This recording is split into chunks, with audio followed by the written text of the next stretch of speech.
17장 1절에서 8절 우리 같이 합독하십시다. 시작. 아브라함이 99세였을 때 주께서 아브라함에게 나타나셔서 그에게 말씀하시기를 나는 전능한 하나님이라. 내 앞에서 행하라. 그리고 너는 완전하라. 내가 너와 너 사이에 내 언약을 세우며 너를 심히 번성케 하리라 하시니 아브라함이 주의 면전에 엎드리더라. 하나님께서 그와 더불어 이야기하셨으니 말씀하시기를 보라 내가 너와 더불어 내 언약을 세우노니 너는 많은 민족들의 아비가 되리라.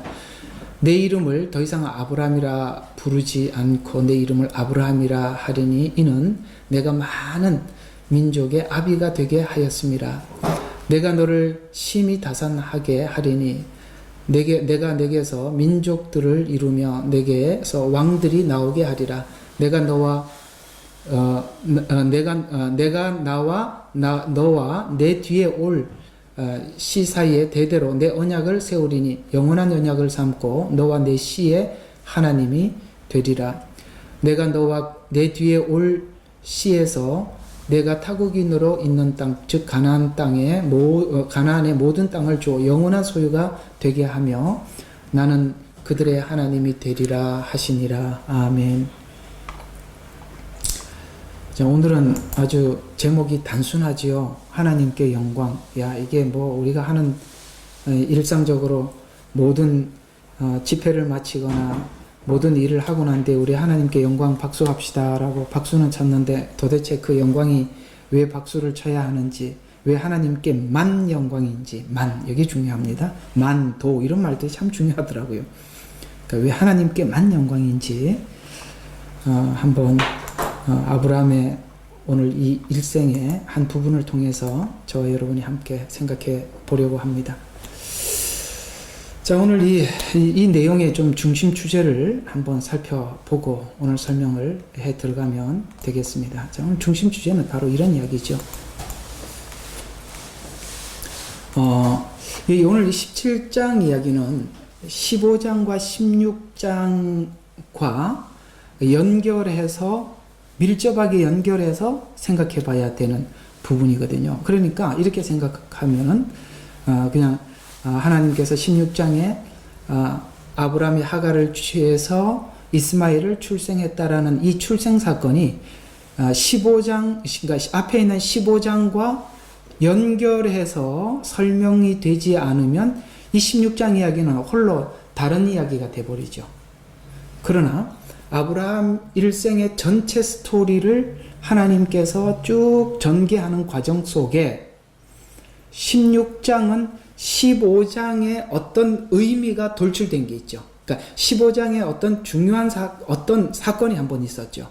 그 사건과 함께 맞물려서 16장은 15장의 사건을 뭔가를 이해시키기 위해서 우리에게 삽입해서 설명하고자 하는 것이 16장이에요. 그러니까 쉽게 말해서 16장 홀로 보지 말라는 얘기입니다.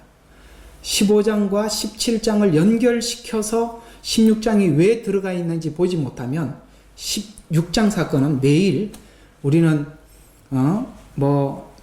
이스마엘 하갈을 취한 사건, 그 다음에 이 가정에 분쟁이 있는 사건, 이런 일반적인 교훈밖에 되질 않으니까 구속사적 관점에서 하나님께서 아브라함을 신앙의 믿음의 조상 한 모델로 세웠을 때 왜 아브라함이 16장에 이 사건이 등장하는가를 보지 못하면 그냥 이 사건은 16장의 한 장으로 끝나버리죠. 그래서 오늘은 이 내용 전체 맥에서 17장에, 그러니까 16장 사건이 어떤 의미를 가지고 있고 왜 17장에 다시 하나님이 이렇게 말씀하셨는가라는 것 부분들을 연결해서 생각해 보려고 합니다. 오늘은 굉장히 중요하게 명심하고 한 가지 들어야 될 부분이 뭐냐면 아브라함은 다른 사람보다 뭔가 다른 믿음을 가지고 믿음이 훌륭했기 때문에 그를 선택해서 하나님이 믿음의 조상으로 세웠다라는 것을 우리 기억 속에서 지우는 사건입니다.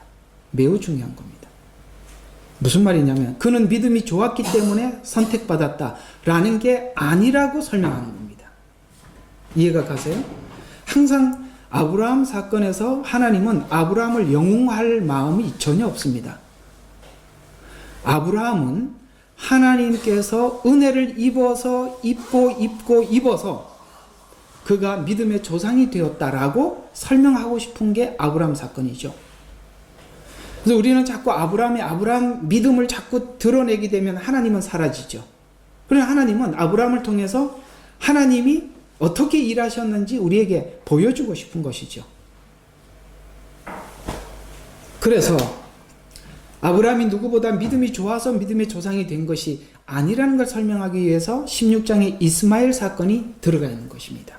자, 그러면 16장부터 한번 이야기들을 한번 쭉 봅시다. 15장에는 어떤 이야기였습니까? 하나님께서 약속했던, 우리 저번 주 이야기죠. 하나님께서 약속했던 그 약속을 어떻게 이루시려고 하시는지 제게 무엇으로 확인시켜 주겠습니까? 제가 어떻게 믿을 수 있습니까? 라고 물었을 때 하나님은 언약식을 했다고 했습니다. 자, 요게 중요한 겁니다. 내가 그 언약을 이룰 것이다. 그래서 그 언약식을 그걸 하고 난 뒤에 아브라함이 하나님을 믿어서 의롭게 되었습니다. 자, 그럼 여기서 이 의는 완전한 의냐? 아니라는 거예요. 칭의예요. 칭의는 하나님 앞에 죄를 가리움을 받은 것이고 죄를 덮음을 받은 것이지. 여러분, 덮어놨다고 해서 속에 썩은 것이 회복되는 건 아니잖아. 그죠? 그냥 덮어놨죠. 옛날에 저는 그 밥상보라고 있었어요. 혹시 아세요? 저는 이제 시골에서 살았습니다. 그래서 밥을 먹고 난 뒤에 급하게 정리를 못하면 밥상보를 덮어버리죠. 근데 밥상보를 다시 이렇게 들면 어떻게 됩니까? 하여튼 설거지 안 한 그 밥그릇 이런 것들이 그대로 있듯이 우리가 칭의라는 것은 우리가 내면이 하나님 앞에 의롭게 된 것이 아니라 죄를 덮음을 받은 것이에요. 그 피로 가리우심을 받은 것이지 완전한 의는 아니지요. 그래서 15장에 있는 믿어 의롭게 되었다라는 이 칭의는 그 속이 하나님 앞에 온전한 완전한 의가 아니었다는 것을 16장의 하갈 사건을 통해서 이스마엘을 낳게 되죠.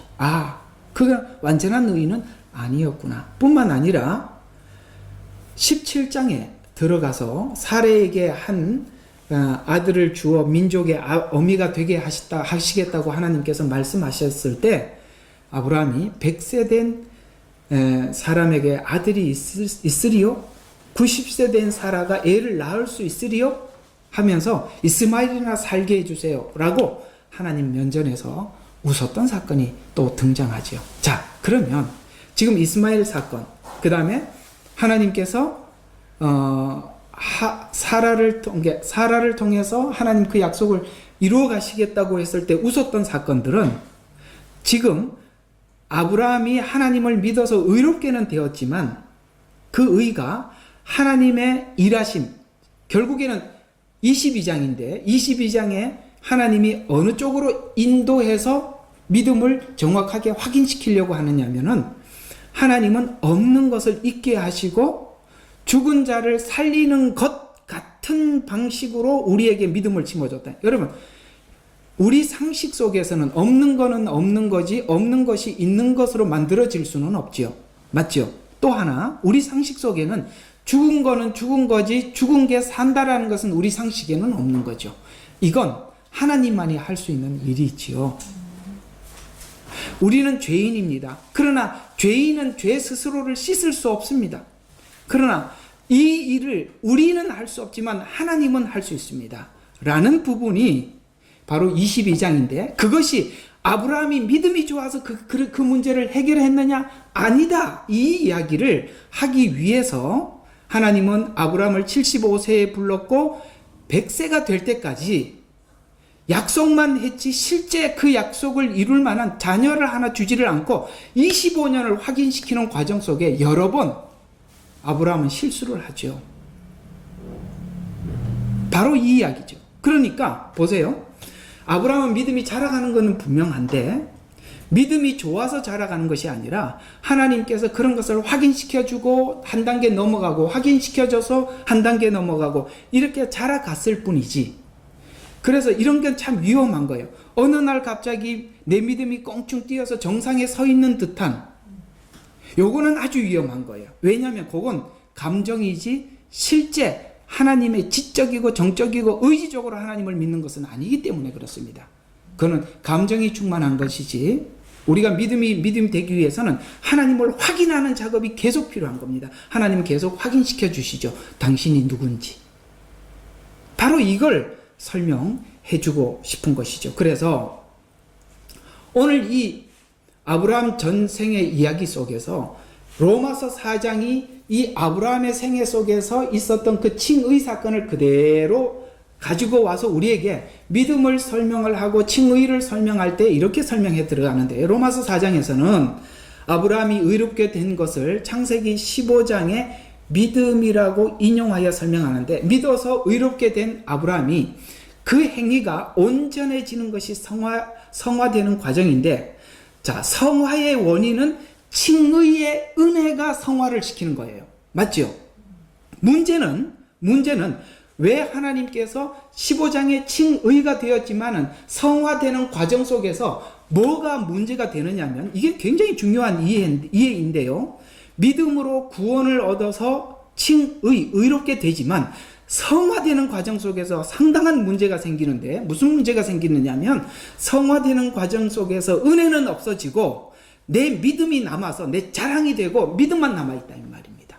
이상하게도 구원받을 때는 하나님의 은혜입니다라고 했다가 자기가 뭔가 하나님 앞에 변화되고 새롭게 되고 주를 위해서 헌신하면 그건 내가 했다고 간다 이 말입니다. 그래서 성경은 이 부분을 이렇게 설명하는 거예요. 너희가 믿음으로 시작하였다가 행위로 마치려 하느냐라고 질문하는 겁니다. 바울이 그토록 심히 두렵고 떨렸던 것은 자기가 복음을 전파한 후에 혹 버림을 받을까라는 부분은, 우리가 하나님 앞에 사역을 하면 할수록, 뭔가 열심을 내면 낼수록, 변화가 이루어졌다고 하면 할수록 우리는 나도 모르게 이것이 내 믿음만 남고 자랑으로 돌아가는 거예요. 그래서 하나님은 이제 22장에 가서 이건 다 하나님이 하셨습니다라고 이삭을 드린 사건 이전에 이토록 이스마엘 사건, 그 다음에 내가 너에게 자식을 주리라고 할 때 아브라함도 웃었고 사라도 웃잖아요. 왜 웃었겠어요? 불가능한 일이었기 때문이죠.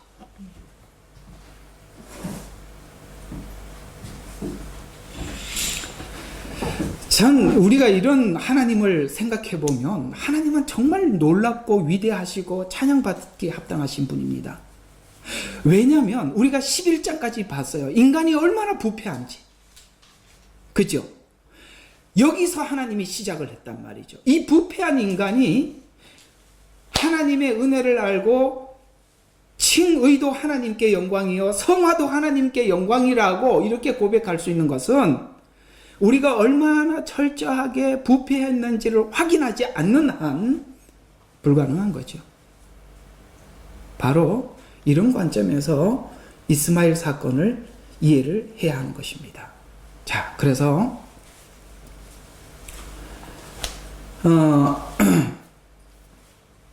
오늘 여기 창세기에 나오는 이 아브라함은 오늘 우리가 이해하고 있는 하나님과는 차이가 있어요. 왜냐하면 아직 이때는 우리가 신약시대, 곧 우리가 성경 전체를 놓고 하나님을 이해하고 있으니까, 믿고 있으니까 우리는 아브라함, 지금 현장에 있는 이 아브라함보다는 이해가 깊지요.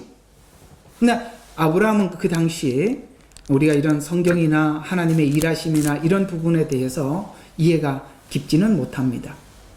그러나 믿음으로 의롭게 된다는 의미가 오직 은혜와 하나님만의 근거가 되어 이루어지는 것이라는 것을 오늘 17장에서 확인해 주는 위치예요.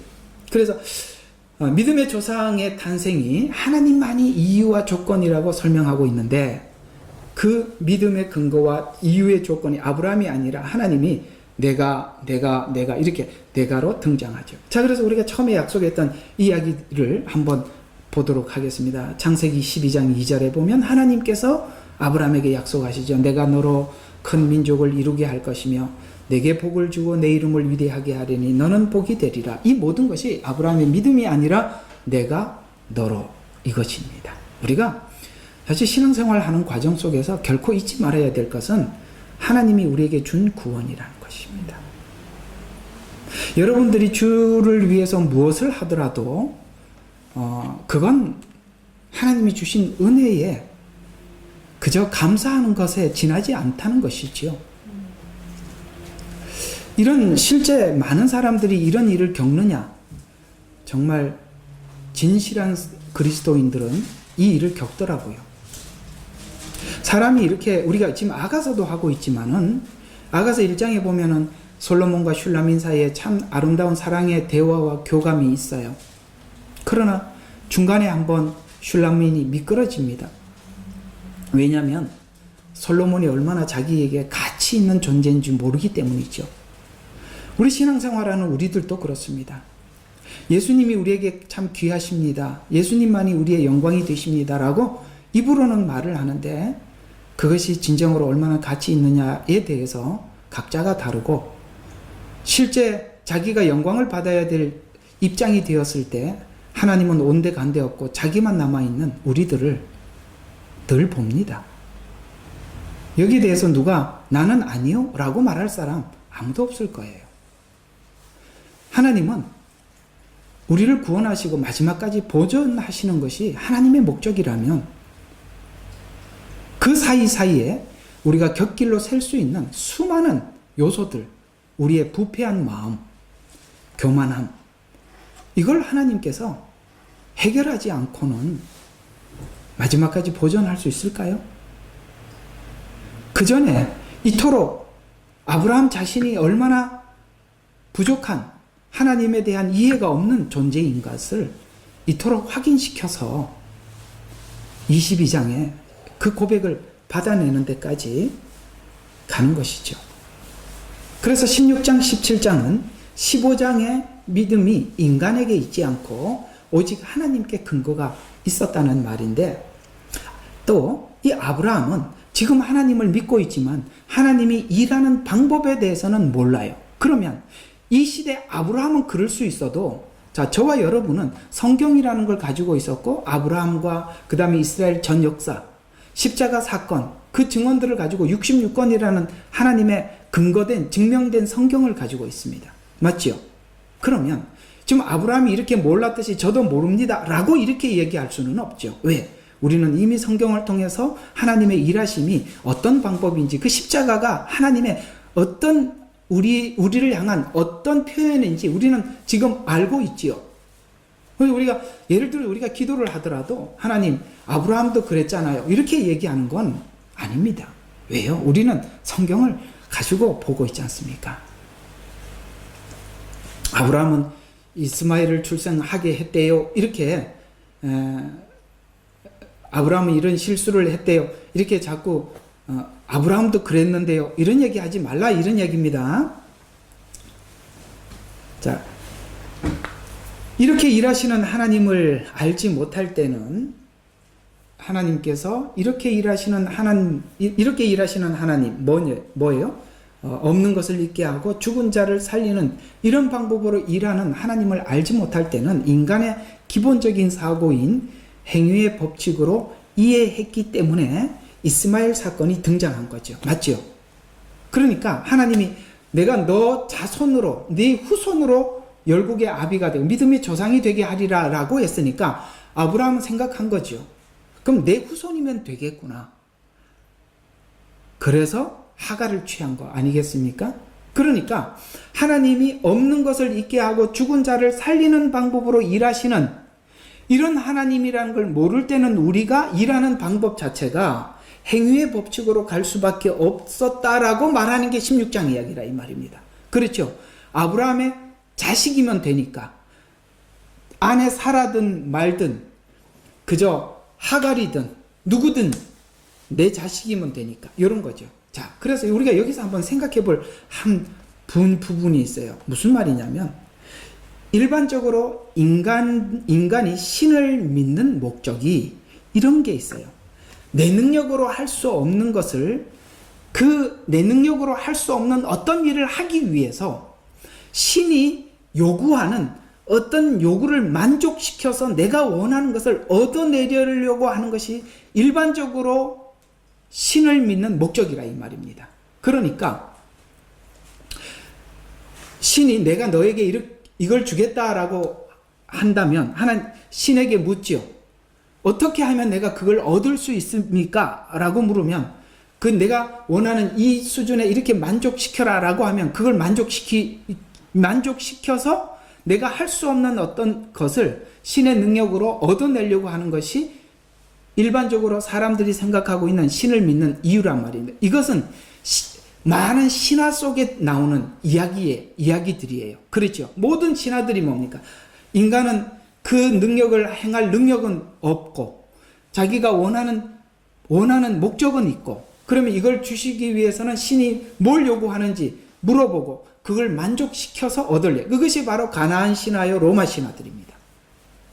오늘 여기 보면 하가를 취해서 이스마엘을 출생케 한 것은 마치 일반적으로 사람들이 신을 믿을 때 하나님의 일하는 없는 것을 있게 하고 죽은 것을 살리게 하는 이 방법을 모르는 인간들이라면 누구나 할 수 있는 방법이라 이 말이에요.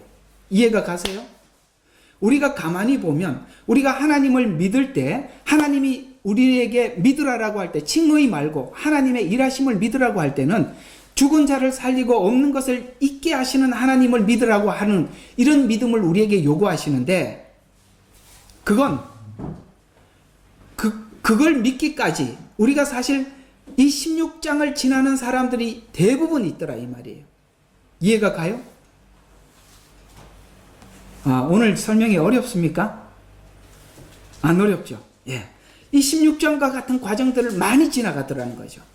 인간적인 방법을 동원하고 이렇게 하고 이렇게 하지만은 이상하게 그런 방법에 하나님이 아무것도 응답하시지 않으세요. 어느 날 하나님의 일하심을 보면 하나님이 하셨구나라고 말할 수밖에 없게. 왜요? 이렇게 일하면 누가 한 거예요? 우리가 한 거죠.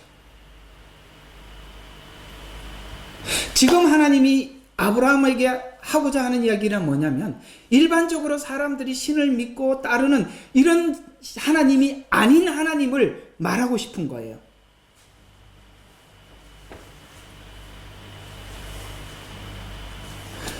11장까지 설명했던 인류는 심판과 멸망으로 희망이 없는 상태에서까지 확인한 후에 하나님이 구원의 손길을 뻗어서 구원을 시작한 첫 사건이 아브라함 이야기로 시작되는데 아브라함을 불러서 하나님이 우리를 구원하는 구원의 길을 소개하면서 이 구원이 하나님의 주권 안에, 이게 중요합니다. 하나님의 주권 안에서 어떻게 진행되고 일어나는지를 우리 모두에게 설명하고 있는 것입니다. 주권 안에서 진행되고 어떻게 일어나는지를 설명하려고 하는 거죠. 아브라함의 신앙을 본받으라 라는 말보다 더 강조하기 위해서 하나님이 어떻게 하시는지 보라는 것을 이해시키기 위해서 아브라함의 생애를 동원하여 하나님은 당신을 소개하고 있죠. 그래서 이렇게 왜 그렇게 하십니까? 왜 하나님이 주권 안에서 이 일을 하십니까? 라고 질문한다면 하나님은 이렇게 대답을 하세요. 에베소서 3장 1장 3절부터 12절 이 내용들을 요약을 하면 이런 이야기입니다. 에베소서는 너무 중요한 그 모든 하나님의 비밀을 다 우리에게 공개한 이야기거든요. 거기 보면 그리스도 안에서 천상에 있는 모든 것을 영적인 복으로 우리에게 복 주시는 하나님, 곧 우리 주 예수 그리스도께서 하나님께서는 복되도다. 누구를 통해서 주시겠다. 자, 이게 무슨 말이에요? 누구를 통해서만 주시겠다 해서 아들을 통해서만 주시겠다. 왜요? 그 아들을 통해서만 주지 않는 모든 것은 하나님이 주신 게 아니라는 거죠. 무슨 말이냐? 아들을 통해서만 주셨다는 것을 아는 자만이 하나님께 영광을 돌리는 거죠. 안 그러면 다 자기가 한 것에 불과할 뿐이죠. 그래서 아들을 통해서만 주시겠다. 그래서 6절에 보면 이는 하나님이 그 사랑하시는 이 안에서, 그 안에서 우리가 그의 은혜의 풍성함을 따라 그의 보혈을 통하여 곧 죄들의 용서함을 받았으니, 은혜를 따라서 그 다음에 뭐를 통해서요? 보혈을 통해서만 용서를 받는데요. 그래서 우리의 구원의 근거, 그 모든 것에 하나님을 위해서 헌신하고 충성하고 뭘 바치더라도 그 모든 근거는 뭐냐? 그저 예수 그리스도의 보혈과 은혜뿐입니다 라는 고백 안에서만 일어나게 하시겠다는 것이죠. 그게 우리가 까마득하게 잊혀져 갈 중 하나님은 스톱 시키는 겁니다.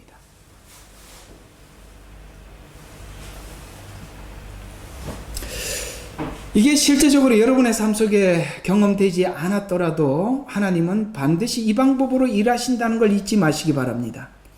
혹 여러분의 얼굴이 드러나고 여러분이 하나님 앞에, 우리 모습이 하나님 앞에 드러내지기 시작할 때 하나님은 모든 것을 스톱시키십니다. 그분 안에서만이, 나는 그 아들을 통해서만이 하겠다. 그래서 하나님은 오직 한 아들만 주신 거죠. 이삭 하나이죠. 우리에게도 하나만 남아있는데 누구예요? 예수 그리스도 하나밖에 없습니다. 그래서 하나밖에 주지 않은 겁니다.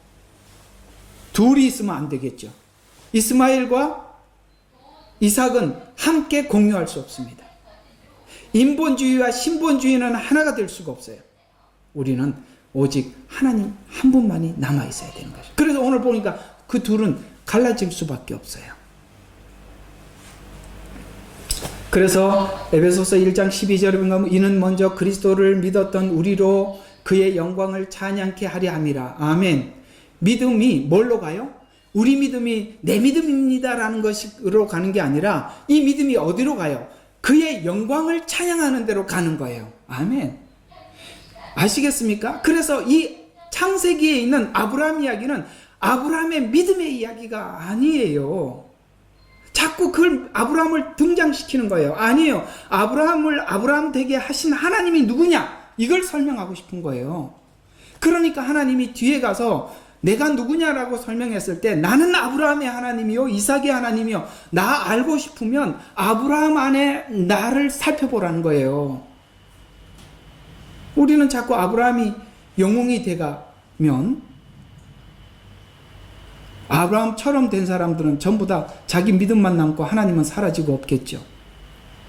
그렇게 가는 건 성경이 원하는 바가 아니고 성경 기록은 그런 걸 설명하려고 하는 것이 아닙니다. 그래서 아브라함의 믿음을 소개하려는 것이 아니라 하나님의 일하심을 소개하려고 하는 것이죠.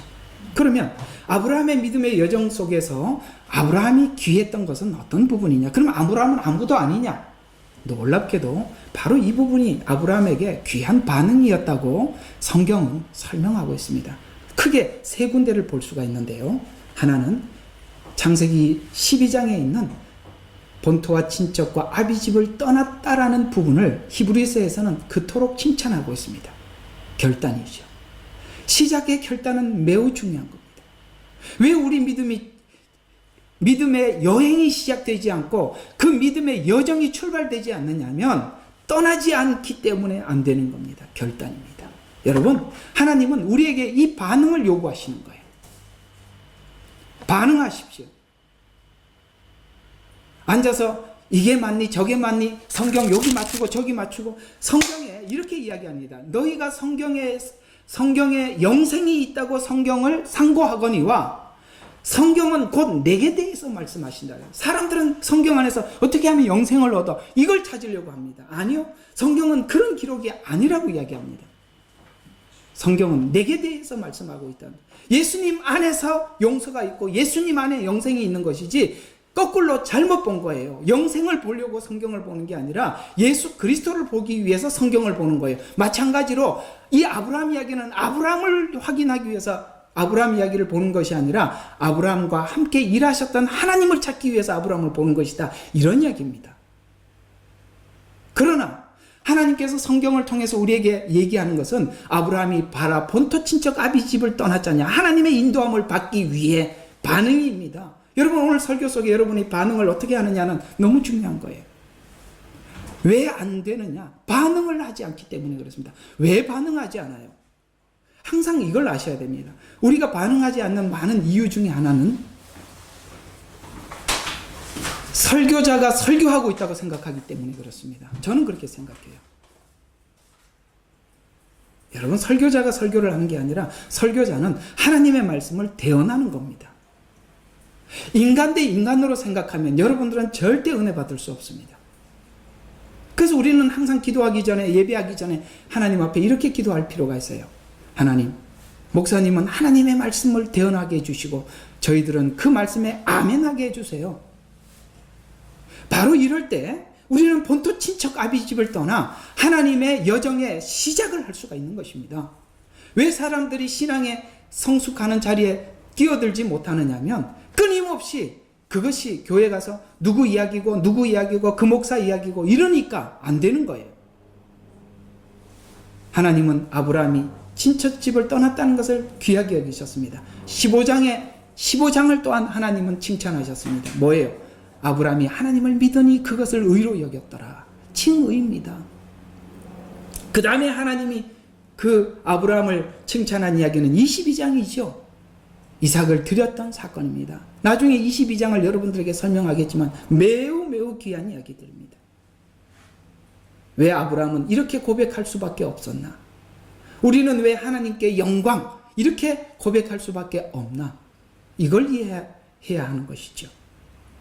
그래서 이 첫 번째 하나님이 본토 친척 아비집을 떠나라 라고 했을 때 그 시작과 결단을 하나님이 귀하게 여겨서 그 첫째 반응이 둘째 반응, 그것을 믿으니 의로 여겼다라는 그 지점에 도착할 수 있었고, 그 칭의를 받아들인 하나님의 반응을 받아들여 성숙해 22장에 이삭을 드리는 사건까지 가는 것입니다.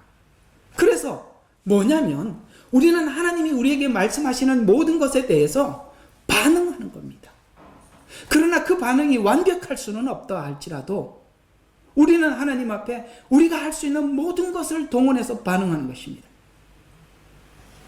일반적으로 성도들이 구원을 생각할 때, 내가 구원을 받을 때 하나님, 내가 어떤 경험을 했고 어떤 경험 같은 것으로 우리가 확인하려고 하지만, 성경이 구원을 우리에게 설명할 때는 모든 전체를 통해서 설명하는데 하나님이 구원의 시작이었고 하나님이 구원의 결과라고 말하고 있는 것입니다.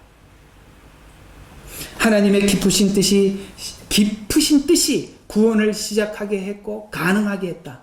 그것은 예수 안에서 시작했다는 말은 우리에게 조건이 없었고 예수님 안에서 시작했고 마쳤다라고 말씀하고 있어요. 그래서 이 예정이 놀랍게도 하나님이 계획하고 하나님이 이루셨습니다라는 이야기를 단순히 우리가 이 땅에 태어났으니까 태어난 우리들에게 그래 누구를 저를 구원하기 위해서 하나님이 이렇게 계획한 게 아니라, 이 구원이 놀랍게도 어디로 올라가는, 이 계획이 어디부터 올라가느냐면 에베소서 1장 4절과 5절에 기초를 놓으시기 전에, 요게 이제 개역개정에는 창세 전에 이렇게 표현하고 있습니다. 이 계획이 돌발적으로 나온 게 아니라는 거죠. 그것이 기초를 놓기 전에, 창세 전에 그분 안에서 우리를 택하여, 그분 안에서, 예수 그리스도 안에서 우리를 구원하시는 이 일을 하나님은 이 우주 만물을 만들기 이전부터 이 계획을 했다라고, 그 예정이 거슬려 창조 이전까지 올라가는 겁니다. 그러니 우리는 할 말이 없는 거예요. 그래서 9절에 보면 그의 기쁘심을 따라 자기 안에서 계획하신 바 그의 뜻의 신비를 우리에게 알게 하셨으니, 이 설명들은 구원이 하나님이 작정했기 때문에 가능했던 일이라고 설명하면서 하나님의 의지와 결심의 결과라고 이야기하면서, 그래서 11절에 그의 의도한 대로, 다른 말로 원대로 행하시는 이의 목적을 따라 우리가 예정되어 그분 안에서 유업을 받았으니 영광을 찬양케 하려 함이라. 오늘 주제가 그거죠. 하나님께 영광을 찬양케 하려 함이라. 아브라함이 지금 이렇게 되는 이 모든 과정이 하나님이 언제 계획하셨다고요? 창조 이전부터. 뿐만 아니라 우리 모두에게도 하나님의 작정 안에서 이루어진 일이라고 말씀하시므로 더 이상 우리가 우리 자신의 믿음이나 혹은 우리의 자랑을 꺼내놓지 못하도록 하셨다는 거예요. 결국은 우리가 하나님 앞에 은혜를 받고 돌아와 보면 둘째 아들이 그렇게 이야기할 겁니다. 하나님 앞에 할 말이 없습니다. 그저 감사일 뿐입니다. 그래서 신앙의 열매는 감사와 순종 이외에는 아무런 열매가 맺을 수 없는 것이 은혜입니다. 아브라함 사건을 하나님의 예정 안에서 봐야 한다. 그래서 내가 너에게 복을 주어라고 처음부터 말씀하신 것이죠. 따라서 구원이 믿음의 보상으로 준 것이 아니라 하나님의 작정이 그리스도 안에서 이루어지게 함으로써 하나님만이 이유와 조건이 된 구원이기에, 구원 얻은 성도들은 은혜에 대한 책임도, 그리스도 안에서 재현된다고 설명하고 있는 겁니다. 아멘. 이게 중요한 이야기예요. 은혜이기 때문에 다 그냥 내가 할 게 없구나. 이게 아니라 은혜에 대한 책임도 그리스도 안에서 재현되는데, 그리스도께서 우리에게 은혜를 준 만큼 우리에게 다시 그리스도를 닮으라는 이 책임이 무질서한 것이 아니라 매우 정결하면서도 질서를 가진다, 이 말입니다. 알아들었으면 아멘. 은혜는 방종으로 가죠. 사람들이 죄성이 은혜를 만나면 방종으로 갑니다. 아니요. 은혜를 정상적으로 만나면 그리스도 안에서 다시 재현되는 게, 그래서 주님이 간 길을 우리로 하여금 따라가게 할 뿐만 아니라 그리스도 안에 가지고 계셨던 하나님을 향한 그 질서 있는 신앙생활, 예수님이 오셔서 보여주셨던 그것이 우리에게 매우 정결할 뿐만 아니라 질서 있게 잡힌다는 거예요. 그래서 사랑은 무례하지 않는 것, 하나님 앞에 무례하지 않는다는 것은 무질서하지 않다는 것입니다. 여러분, 신앙이 무질서하다고요? No. 매우 질서정연한 것입니다. 그래서 에베소서 1장 4절에 보면 거룩하고 흠없게 하시려고, 이 말은 칭의를 넘어서 삶에서 하나님의 거룩을 은혜 안에서 쫓아가게 되었다라는 말이에요. 거룩, 흠없음, 이것이 그저 이렇게 겉이나 긁어서 거룩하고 흠없게 만드는 것이 아니라 우리 내면을 바꾸어 거룩하고 흠없게 하시는, 그래서 은혜는 율법의 책임을 저절로 가질 수밖에 없는 것이라고 말씀하고 있어요. 율법이 폐기된 게 아니라 도리어 이 율법의 책임을 내 스스로가 가지게 되더라 라는 이야기죠. 그래서 하나님은 오늘 여기 16장의 행위의 법칙, 요게 지금 16장은 행위의 법칙을 이야기하는 거예요. 그러니까 나아서 하나님이 자식만 있으면 된다니까 방법은 자기 방법으로 동원한 거 아니겠어요? 바로 이런 행위의 법칙에서 끌어내서 원인과 결과의 법칙을 상회하는 은혜의 신적 결과를 이루도록 함으로써 우리에게 요구하는 것은, 우리에게 준 책임은 하나님의 우리에게 준 책임에 반응하라라고 묻고 있는 것입니다. 반응하라. 여러분, 우리가 거룩하게 되는 것은 하나님이 준 사랑의 반응에 나타난 열매예요. 사랑의 반응의 열매라 이 말이에요. 하나님이 성도를 자녀라는 관계로 묶어서 이제는 사랑 안에서 발생하는 신뢰와 애정의 관계임을 설명해서, 율법의 관계에 있는 것, 율법의 관계 속에 있을 때 우리가 겪었던 많은 실수들, 맞지요?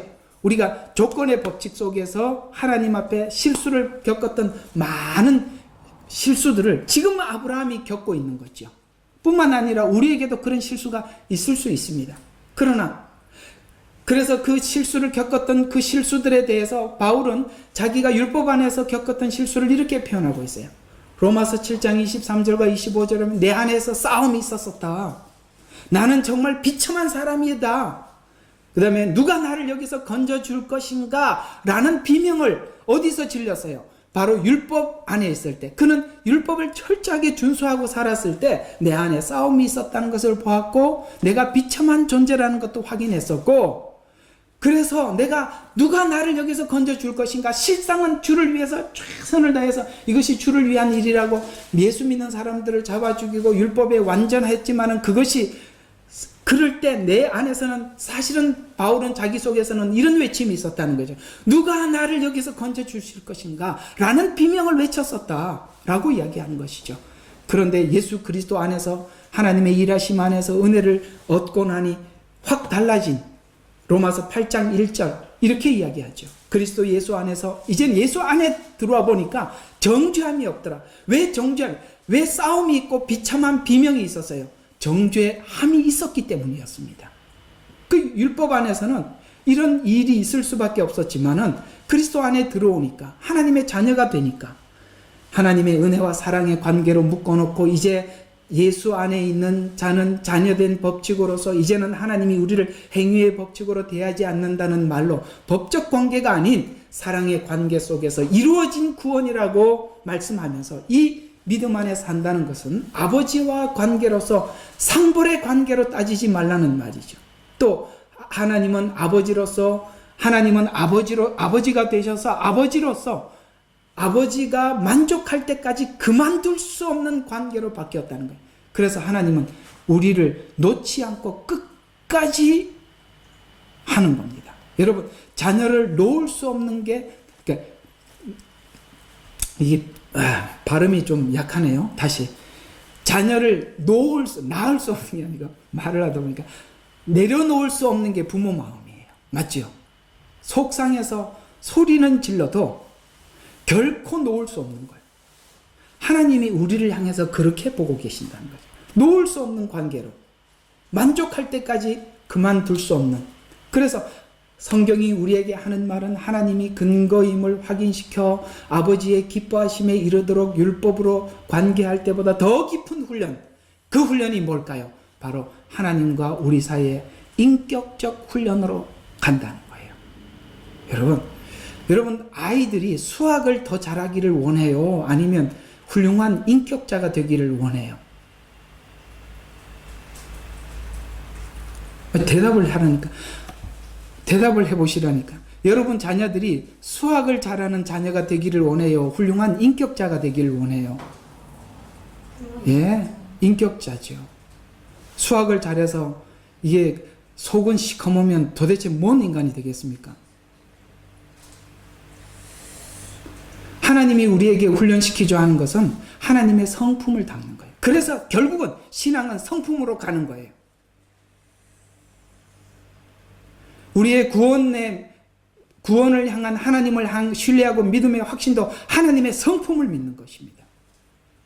신앙과 성품은 뗄 수 없는 관계입니다. 사단과 하나님 사이에서 이루어지는 수많은 일들이 뭘까요? 사단은 사단의 성품을 담게 하기 위해서 사람들을 만들고 있고, 하나님은 하나님의 성품을 담기 위해서 만들고 있다는 거예요. 그래서 이 부분은 기독교 신앙의 중심이고 가장 중요한 것입니다. 그래서 성도들에게 요구하는 것은 책임 있는 순종과 믿음의 책임이에요. 그래서 믿음의 결과를 믿음과 순종이 이삭을 드린 사건으로 하나님은 공개하고 있어요. 봐라, 결국 이삭은 하나님께 그 믿음을 가지고 순종했지 않냐? 너희들이 하나님께서 우리에게 예수 그리스도를 보내주시고 우리에게 믿어 하나님 안으로 인도해서 그 열매가 이것이다 라고 22장에 공개해 준 거죠. 뭐예요? 믿음과 순종입니다. 그래서 신앙의 열매는 믿음과 순종과 감사입니다. 무조건 그것입니다. 여러분 끝에 가서 그게 남지 않고 다른 게 남으면 잘못 온 줄 아시면 됩니다. 내가 바치는 실천이 지금 눈에 보이지 않는 보상으로 오지 않는 것은, 신앙의 보상은 모두가 다 인격적 변화로 오는 것이기 때문입니다. 어떤 보상일까? 우리가 하나님을 믿어서 맺는 열매의 보상들은 하나님께 순종하게 되는 것. 맞죠? 두 번째 어떤 걸까요? 이웃을 사랑하게 된 것. 이런 것이 하나님이 주신 보상인데, 결국은 우리가 예수를 믿어서 달라진 것이 뭐냐면 세상을 더 이상 비관적으로 보지 않고 미워하는 자가 없어지고 사랑하게 된 것. 아마 이렇게 여러분들이 바뀌어가고 있다면 그리스도 인격에 참여하고 변해가고 있는 것일 것입니다. 오늘 이야기들을 정리해서 결론을 맺어 보지요. 자, 15장의 신앙 고백이 아브라함의 온전한 고백이 아님을 16장, 17장에서 하나님이 다시 한번 확인해 드러내어서 하나님의 것임을 알게 하여 신앙 고백의 근거가 아브라함의 좋은 믿음이라는 그 아브라함이 아니라 하나님이었다라는 것을 설명해서, 이 아브라함이 이렇게 하나님 안에서 변해가고 성숙해가는 것은 하나님의 작정하심과 하나님의 신실함의 결과라고 말씀하고 있는 것이죠. 여기 아브라함 이야기만 그런 게 아니라 앞으로 이스라엘을 선택하고 하나님은 그토록 하나님 없이 살겠다고 떠난 북이스라엘을 하나님 다시 회복시켜 돌아오는 그 이야기 속에서 하나님의 작정과 신실하심이 우리에게 얼마나 분명한가? 이걸 성경을 통해서 말씀하고 있는 것이죠. 우리 신앙의 근거가 변화무쌍한 마음이 막 움직이고 있는 내가 주체가 아니라 하나님이라면, 하나님이 그 일을 작정하시고 신실하게 진행하신다면 우리는 분명히 이렇게 하나님 앞에 신앙 고백할 수 있을 것입니다. 그 고백을 우리 같이 한번 하고 이야기를 마쳐보죠. 로마서 8장 38절에 보면 내가 확신하노니, 여러분 이 확신이 어디서 생기는 거냐면 이것을 내 믿음을 근거로 한다면 이 확신을 가질 수가 없어요. 그런데 이 확신을 하나님이 작정하심과 신실하심 안에서 내가 확신할 수 있어요. 그 확신이 뭘로 가느냐? 사망이냐, 생명이나, 천사들이나, 정사나, 권세나, 현재 일이나, 다가올 일이나, 높음이나, 기쁨이나, 다른 피조물이라도 우리를 그리스도 예수 안에 있는 하나님의 어디에서 끊을 수 없어요? 믿음의 근거가 사랑이에요. 그래서 사랑에서 떼어놓을 수 없다라는 것이 바로 성경이 이야기하고 있는 우리의 믿음을 잘 표현한 것입니다. 바로 이 자리에 가기까지 하나님은 쉬지 않고 열심히 저와 여러분을 가꾸어 만들어 가실 줄로 믿고, 또 그 믿음 속에 여러분 또 한 주간 주 안에서 주님을 따르고 믿는 삶이 시간들이 되시기를 주의 이름으로 축원합니다. 기도하겠습니다.